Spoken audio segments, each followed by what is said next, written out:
Hey everyone, welcome back to year one. Good to have you here.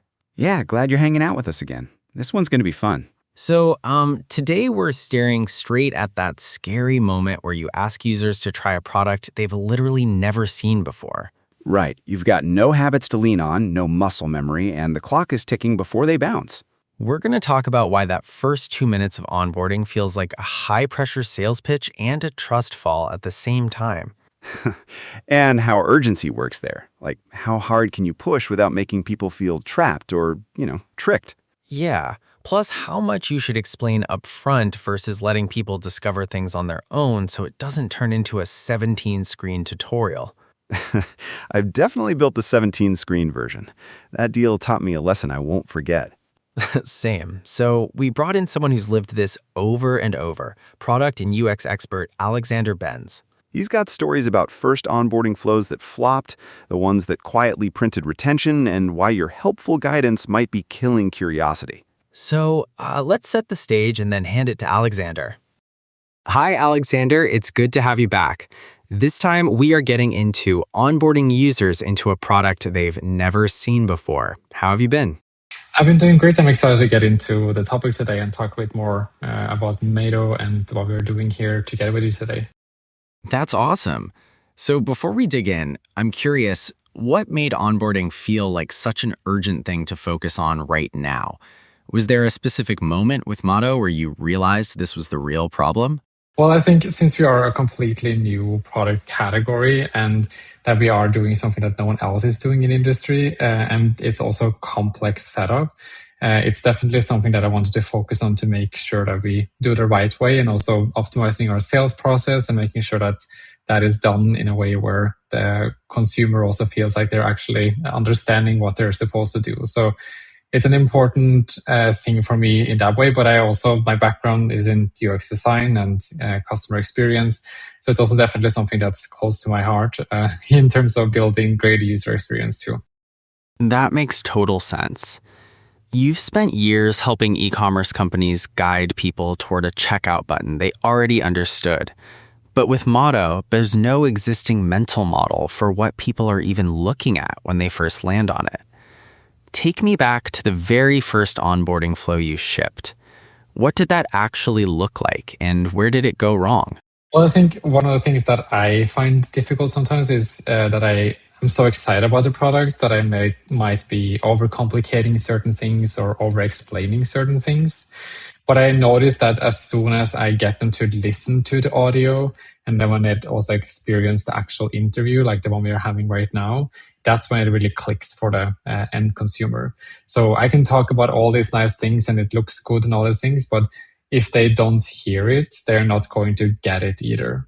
And I think also building out a way for them to understand how they can apply the podcasting to their business, for example, was also a crucial moment in the onboarding and really understanding and helping customers. So also having guided onboarding, having nudges and things to show them along the way how to use the tool, but also maybe showing them milestones and achievements. So we track, for example, podcast performance and different milestones, and we send them emails and messages and make sure that they also see that their podcast is performing well or that the content of their podcast is actually doing a difference for their business or for their audience. That's the key insight right there. They need to hear it, not read about it. The audio is doing the work that no explanation can. Walk me through a specific moment when a user hit that wall before you figured that out. What did you actually see happen? So I had a lead early on go quite cold and they weren't really responding, and it took several weeks to actually get them to listen to the audio and experience it. But as soon as they saw an episode that I put together, a demo, that's when they came back and booked another call. And that was when I then decided I definitely need to make like a demo platform. So what I do now for every sales call is I create a demo show based on their website with a jingle and cover so that they get the feeling for like a real show. And then we have a demo page that shows them their podcast and their episode. They can join an interview directly from there. We show them a podcast strategy outline. So it gives them a full kind of sales sheet, but that's tailored specifically to them so that they feel like it's personal and that they understand it in their industry and in their business, how it actually applies to what they're doing. No way. So you're not just showing them a generic demo, you're building their actual show before they even commit. That's wild. How much time does it take you to spin up one of those personalized demos? And at what point in the sales cycle do you actually do that? Yeah, so one of the things that I focus a lot on with Mato and also with my other previous businesses is definitely automation. I use AI for everything. So I've set it up to be mostly automatic. The only thing I need to do is go into our platform. I need to put in their websites and then create a show. I decide just the title and who is going to be the host and everything. And I have also with Nano Banana, I create the covers and we create the jingles with AI.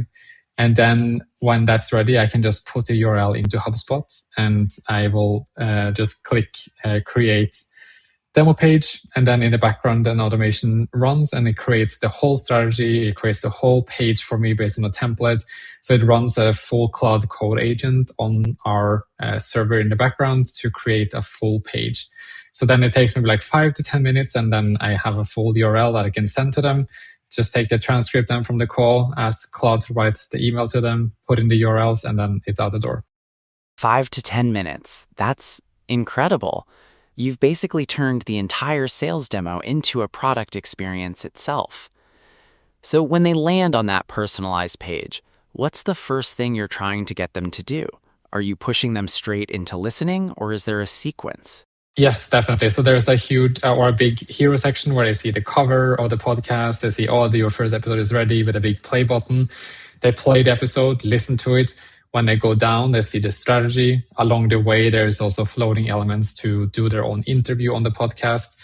And then later on the page, it gets into pricing and strategy, and also when our next follow-up call is. Because in the first call, I make sure to always book the second or the follow-up call so that I know that they're going to show up after I created a full show for them. Smart. You're locking in the next conversation before they even experience the product. So by the time they show up to that second call, they've heard the audio, they've seen themselves in it, and they already know what it does. What's different about how that second call goes compared to the first one? Well, I think that's when I feel like they are fully primed and ready to go because they already heard how it can be. And that's also when I typically share my screen to do some screen sharing to show them how the system works in the backend. Typically give them also access to a demo account so they can go in and also play around with itself and look at it. But that's when I feel like they really get it and they are already sold on the idea of it. The remaining is just how do they actually apply this? How do they use the system? How do they log in? How does it look like in terms of episode topics and how do they do the invitations? So it's more than kind of in the details of things that how they actually apply it. So that's the good thing that they go into this meeting with the mindset that they are already using this because I already created a show for them with an episode and content that they like. So the second call is almost like they're already a customer. You're just showing them the controls. That's a huge shift from the first call. When you hand them that demo account and they start poking around on their own, what's the thing they typically get stuck on or ask about first? Well, that's what I am in the meeting. I'm trying to show them kind of the basic ropes around things like how do you then generate your own episode? How do you input a prompt? How do you approve a script? So typically I will be able to walk through in that call with all the things that they need. But of course, when we generate a show for them, it's based on only one call we have with them. And there might be things that they want to change in the system. So for example, I had another one the other week that wanted maybe more of an kind of edgier talk, or like they wanted it to be more kind of, not fear mongering, but kind of more kind of grabbing attention from people, while we had put into the show prompt that it should be not sensationalizing numbers, or it shouldn't overdo numbers. So it was kind of like a mismatch between what they actually wanted and what was in our prompt for the show. So maybe it's like some small things like that people want changed, but it's just then when we get into having them signed and we actually work together with them to create the actual show together, that we get a lot of the feedback. Right. So the real onboarding doesn't actually happen until they're live in the system trying to build their own thing. That's when the gaps show up. When you're working with them to create that first real show together, what's the biggest difference between what they thought they wanted and what actually works? Yeah. So that's a good question. We also do a lot of podcast promotion, and oftentimes it's we know kind of what works. We need a certain volume of episodes. We always recommend to bring guests on the show. And sometimes people maybe want the podcast to be very promotional, or they want to talk a lot about their own product, which I think doesn't work as well, because people will not tune in every week to listen to you just selling every week. It needs to be a content piece that people find interesting, that they want to listen to. And I always recommend also that you bring on guests that also can use their social media and presence to also promote the show on their own channels. To also get that kind of viral effect with it, and that people also promote your show. So I would definitely say that people sometimes view it more as a promotional channel, which it is technically, but you have to build an audience that is interested in a topic that is adjacent to your business. So it needs to be something where they want to tune in and actually listen to the podcast, and not just hear an ad for your company. So you're teaching them podcast strategy before they even know how to use the tool. That's the real onboarding. Here's what I'm curious about. When someone comes in thinking, I'm going to use this to sell, and you tell them that won't work, how do you actually get them to believe you? What's the moment where that clicks for them? Yeah, so that's a good question, because I think we've done now a lot of MVPs, we've done a lot of trials. We run 30 different shows ourselves, and we also have very successful clients. One of our shows has 40,000 listeners a month. One of our other clients went from 0 to 5,000 listeners in the first week. So we do have the experience, and I typically pull on those shows to show statistics and show that, hey, this is what's working for them, because they are applying the strategy that we are recommending for them. So I think definitely showing with proof is the way to do it. You're using your own shows as the proof. That's smart. They can see the data, hear the episodes themselves. So when you're running 30 shows internally, are those all for Mato, or are you testing different formats and strategies on purpose? So we have a bunch of shows that are for Mato that are focused on everything from celebrity gossip to, for example, this startup podcast we are currently interviewing on, to also like the moon landing, for example, or sports. But we also do run other shows that we are using as promotion for other clients that we are working with. So, for example, a company that sells, let's say, maybe like kitchen appliances, just as an example. Maybe an interior design show could be a platform where they can build a show that is not directly affiliated with their company, but that can have sponsorships and reads and ties into their actual main business. So we do also run a couple of those shows where it's a different topic, but we are building it to promote one of the other podcasts or other businesses that we are working with. So you're basically running a live lab for every possible use case your customers might want to try. That's your proof engine right there. Before we wrap, I want to ask you this. You've spent your whole career teaching people how to guide someone towards something they already understand. Now you're building onboarding for something that didn't exist before. What's the one thing you've learned about human behavior in this shift that surprised you the most? Well, I think that's an interesting question. Of course, when I work with e-commerce, products are, of course, a lot cheaper. So they are also more impulse buys. But I've also run my agency for several years now, and it's been very successful. We've done $150 million in client revenue. And I think that's where I lean a lot more on my sales experience and my user experience from handling enterprise clients.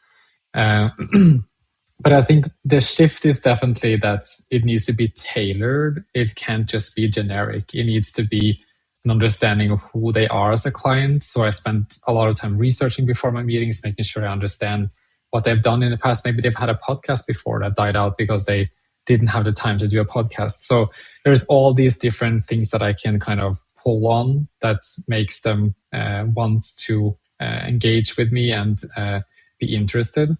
And then, of course, there's a lot of content around it. So we're building our content engines with blog posts, and we're doing social media. We are doing ads and outreach. So a lot of the same components play into this, but also, of course, sales cycles are also a lot longer here since the buy-in is a lot bigger.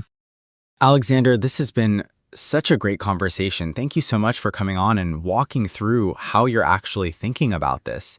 The way you've turned the demo itself into the product experience, that's something a lot of founders are going to want to steal from you. That was such a great conversation. I know. I loved what Alexander Benz said about onboarding users into a product they've never seen before. Definitely some valuable insights there. The way he discussed demo automation really stood out to me. It's fascinating how personalization can make such a difference. Absolutely. And how he pointed out the time saved while automating demos. For businesses, especially with startup resources, that's a game changer. And I appreciated his example of a cold lead hitting a wall. It was so relatable. Have you ever had a client just completely stop because something wasn't clicking? Oh, many times. What hit me was how Alexander turned that roadblock into a learning experience rather than a setback. Exactly. And transitioning a mindset from I'm going to sell to I'm going to build trust was such a nuanced point. Earning trust, as Alexander mentioned, seems pivotal. It's true. That switch from sales-led to trust-led onboarding is broader than just tech products. It's a principle you can bring into any business strategy. And his insights on user friction during the first interaction with a demo account were insightful. I've seen those moments where a potential customer loses interest because they feel overwhelmed. Yes, Alexander's strategy for reducing that friction so users feel guided rather than lost is brilliant. It's a reminder of how crucial user experience is. Guiding them to those crucial first milestones, just like he does with e-commerce flows, is something we can all apply. Right, those principles translate well into any sector. The emotional side of users' first interactions shouldn't be overlooked. Well, that wraps up our thoughts, doesn't it? Definitely. Let's roll into what's coming up next. All right, we'll land it there. I keep coming back to that first onboarding flow story where speeding things up actually meant saying less and listening more. Yeah, that whole don't over-explain a new product category, earn trust with one clear win bit, that sticks. So, one line takeaway, if your product's new, your onboarding has to work like a good demo, specific, fast, and tailored to the person in front of you. Totally. And if you know a YC founder in year one who's living that reality, send them our way. year1@heymato.com. Also, if this helped you see those early onboarding and sales moments differently, hit subscribe and drop a quick review. It actually helps other founders find the show. And send this episode to the friend who's rewriting their onboarding flow for the 5th time. You know who they are. Thanks for hanging out with us. We'll see you next time on Year One.